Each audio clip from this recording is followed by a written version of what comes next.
Hello everyone. Let's begin for 11th of August 2018, the Hindu analysis. The first news item, heavy flooding puts Kerala in crisis.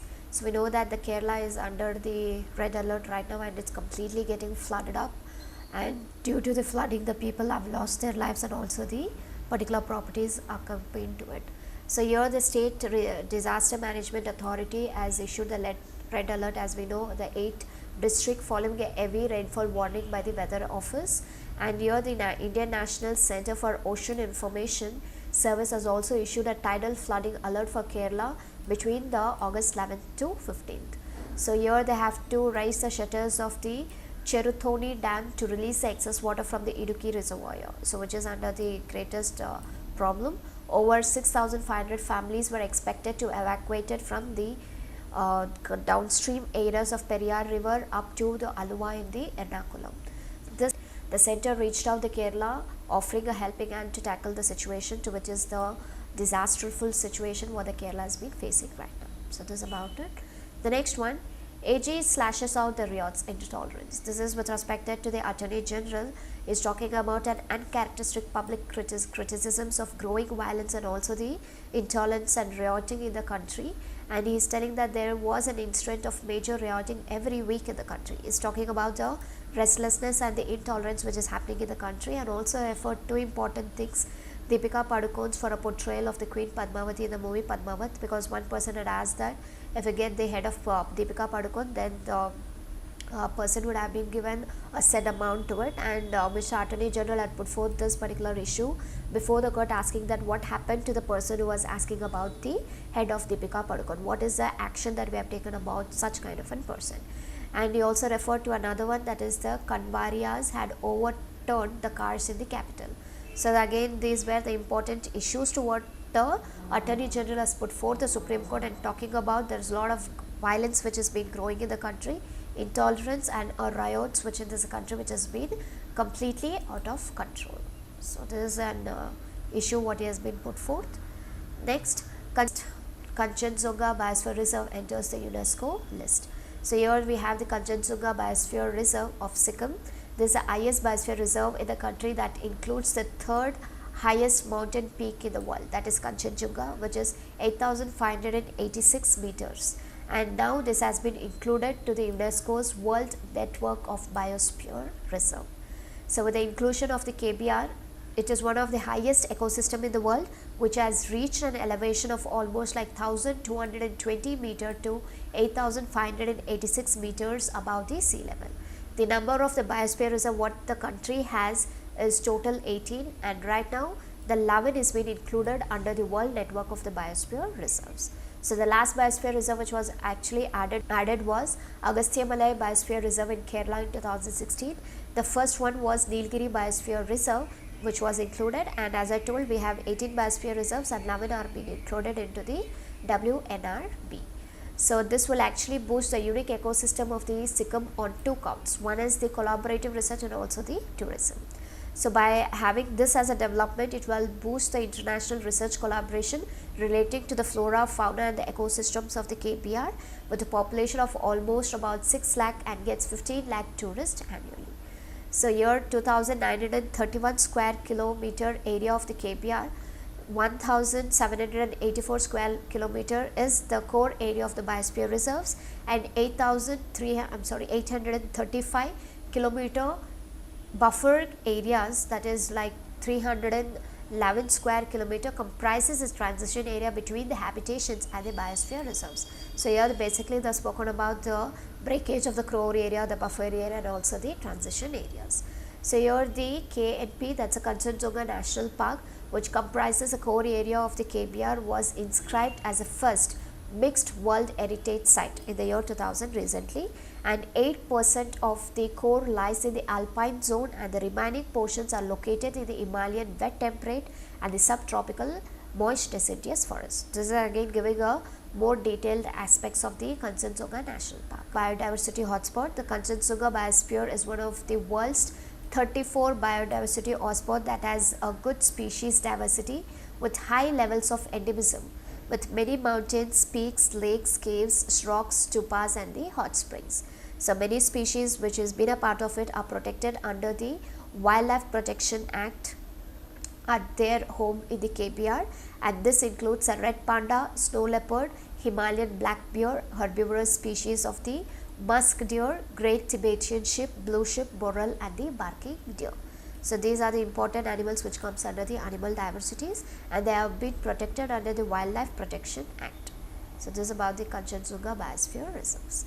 The next one, Air India salaries delayed yet again. So this is with respect to the 10 days has been passed, but still the employees are not being given the salaries, are still under the waiting condition. And one of the pilot of the particular area has wrote to the Air India's Union's Air India asking why the airline has failed to even inform the employees about the delay in the salaries. So the Indian Commercial Pilots Association wrote the situation was leading to stress among the employees, and the financial uncertainty is a source of frustration, anxiety and stress among the pilots, which result in undue fatigue, adversely impacting the flight safety and the overall performance of the level of employees. Just because of the delay of the payment to what's happening, there's a frustration, anxiety and the stress which has been accompanied with the respected pilots, and they also tell that the flight safety might be not that greater because of the stressful situations of the pilots, the fatigue and also the overall performance of the employees would not be up to the mark. So this is about the stressfulness of the pilots who are not been getting the particular amount under the Air India part. This is about it. The next one, Pakistan hopes to host the SARC summit.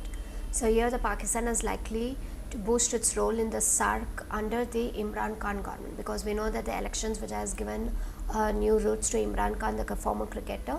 So here again Mr. Khan Sahab has expressed the hope that the SARC summit would be held soon in Islamabad, and this is a new optimism in India that the relations would move forward positively. So there is like a new waves which has been coming out there.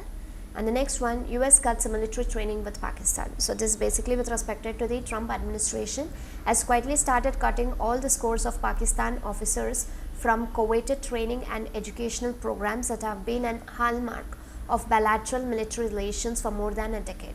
So here the Trump's decisions this year to suspend the US security assistance to Pakistan to compel it to crack down on the Islamic militants. So this is basically the Trump's decision that he wants to take out or suspend the US security assistance and also the coveted training and educational programs, which is under the same thing. And the Pakistan's official warned that if this happens, the military to further look into China or Russia for leadership training. And the effective suspension of the Pakistan from the US government International Military Education and Training Program, that's IMET, will close off the places that had been set aside for 66 Pakistani officers this year. So long-term dividends is that the IMET cancellations were valued at $2.41 million so far. It is still unclear precisely to what level of the military cooperations will continue outside and the IMT programs behind the top level contacts between the US and the Pakistan military leaders. And the US military has traditionally sought to shield such educational programs from political tensions, and arguing that the ties between which is being built by bringing the foreign military officers to US pay long-term dividends. So this is like a ties built by bringing a foreign military officers who would be paying over the long-term dividends to whatever is being done. So basically I could tell that this is just an kind of a movement toward the Trump administration has been coming, and it's trying to cut all the Pakistan's kind of an assistance to what is being given from the US. That's it. That's about it. And the next one, UK asked to take a new approach to immigration. This is basically with respect to the Confederation of the British Industry, which published a report calling for a new approach. So it asked the government to scrap the immigration targets and leave the Britain for the open enough. So this is to grow the economy and also enable the businesses to access the talent at all skill levels. So this is what the main focus. It also suggested that the trade deals with countries such as India and Australia would be easier to forge if Britain reviewed its approach to visas and brought immigration policy to trade discussion table. So this is with respect to again suggesting the trade deals with respect to India and Australia, which becomes more easier, and also to review the approaches of the visas and also the migration policies. So this was called on the government to send the right signals and put the migration on the table in the trade. Whenever they have the talk, they ensure that the talk should be on both the EU and the other nations where it is clear existing visa restriction inhibit the trade and the foreign direct investments. So this again with respect to what has to be done when it comes to the EU and the other nations. And India has repeatedly been raised about the concerns that the Britain's unwillingness to even ease the visa restrictions of the professionals, students and others, which has been particular from India, and in particular the Britain's decision to exclude India from the relaxation of the visa norms for the students provoked the criticisms from India, raising the bilateral tensions. So we have a good bilateral tensions again this particular relations, but this unwillingness of ease the particular visas of the professional students and others, which was a long concern to what India has been asking for, but this relaxation has not been approved and it's been excluded, and this has brought in a criticism from India as well. But there are certain specifications for reforming the Tier 2 visa route. The main work route for those coming to the UK, including from India, to ensure the employers could access the range of skills that they need, and scrapping the annual number of the Tier 2 visas which has been issued.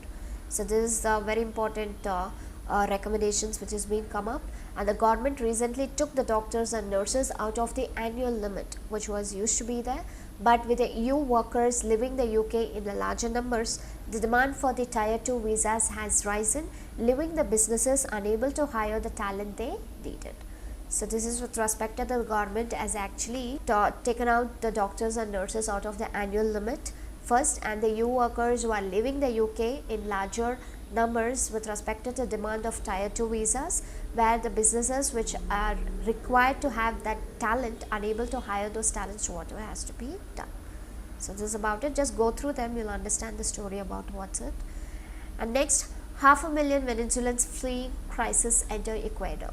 So this is with respect to more than 500,000 of the Venezuela have crossed into the Equator this year after the Equator declared a state of migration emergency triggered the crisis of engulfing the Venezuela. By the crisis engulfing the Venezuela, Colombia and Brazil, which are sharing the borders with Venezuela, have borne the brunt of the regional humanitarian emergency brought on by the near total collapse of the Venezuelan economy. So we know that the Venezuelan economy is under the grave importance and at the danger right now, and this is the outcomes to what has been happening there. Since the beginning of the year, there are about like 5,47,000 Venezuelans have entered the Equator through the Colombian border, and Equator's state of emergency declaration would help mobilize more resources. And we have the Caracas diplomatic isolations has intensified, with the country in a grip of staggering the hyperinflation, shortage of the food and the medicines as well. So this is about the Venezuela right now to what's happening. The next, Yemen air strike, the UNSC streaks the probe. So United Nations Security Council has called for a credible probe after a airstrike by Saudi-led coalition which has killed almost like 29 children in the northern Yemen. So this is about it. IIP surges to 5-month high of 7%. So this is with respect to the growth in the industrial activity has picked up 5-month high of 7% in June, such as sectors from manufacturing, electricity, infrastructure and capital, and the consumer goods. So here we have, this is almost a rise from 3.93% in the month of May. Within this, the manufacture sectors has grown with 6.9% in June, and which is an increase of almost 3.66% in May. Here actually they are trying to bifurcate the sectors and tell what is earlier and what has been the growth right now. So there is a pickup in the investment demand overall. They are telling that there is a partly driven by an increase of the government expenditure. Why there is an investment demand picked up is because of the government expenditure which has been increased, and the stimulus by the government on the current and the capital sites and pickup in private investment has led to the industrial growth, and this has shown up a pickup in the other indicators as well, as such as the credit data and also the exports. So this is also one of the reasons to why there is a pickup in the industrial growth. And the primary goods segment within the IIP have registered a growth rate of almost like 9.28% from 5.74% of the capital goods, coming in at 9.62% in June from 6.92% in the previous month. And the infrastructure sector has showed a growth of 8.53% in June from 7.42% in May. Again, it's comparison of the infrastructure sector, and a strong recovery in the manufacturer and the consumer durables is practically encouraging as its continued strength in infrastructure and the construction sectors. So why the manufacturing consumer durables are encouraging is because of the continued strength of the infrastructure and the construction sectors, but the concern is about the weakness in the consumer non-durables. So the consumer durables witnessed a very strong surge again, which are registering growth of almost 3.1% in June up to 6.39 in May. That is a percentage in May, and even on a low base of the last year, this have really reflected a positive investment trend, and this with respect to sectors such as the roads, railways and the affordable housings. So the things which has to be concerned is only about the consumer non-durable goods. So this is just a development to every time you get it on, that's about it. The next, India to triple the ethanol production by 2022. This is again a sort of an blame games to what's happening, to what the previous government did and what's the present government doing. So India will triple its ethanol production over the next 4 years till 2022, and this will save almost like 12,000 crores in the country oil import bill. So to whatever the oil we are importing from the other countries, as per to what they have said, that the triple ethanol production will save almost like 12,000 crores. So which should be celebrated as the World Biofuels Day. And the government has planned to have 12 biofuel refineries in the countries at an investment of 10,000 crore, and the ethanol blending program was started during the Vajpayee government. So this particular blending program was started during the Vajpayee program, but till now we have produced 450 crore liters of ethanol in the next 4 years from the existing 141 crore liters. So this will result in an import saving of the same to what they gave as a figure as 12,000 crore, and the government will achieve the 10% ethanol blending in petrol by 2022, and it is aiming to double it to 20%. By 2022 the achievement is of 10% of ethanol, by then after they would be doubled to 20%. So India needs to adopt a holistic approach to meet the consistent target of ethanol blending, which this government has been maintaining at an abyssal level. So that means that only 2% currently as per the policy documentation itself to what the present government is trying to do, and there is a plan to set up 12 modern refineries for generating the advanced biofuel. The plan announced by the government have been repeated in one form or the other since 2014 with little or no success, which has been added by one of the opponents. So here they are telling that the government since 2014 wants to plan 12 modern refineries, but the statements have been repeated, but one form or the other, still it's not been a complete, or we are not seen even a little success or no success on it. So again, this is like what the past government did, what the present government did. The present government, till what extent the success ratio has been gone. So this is about the ethanol production.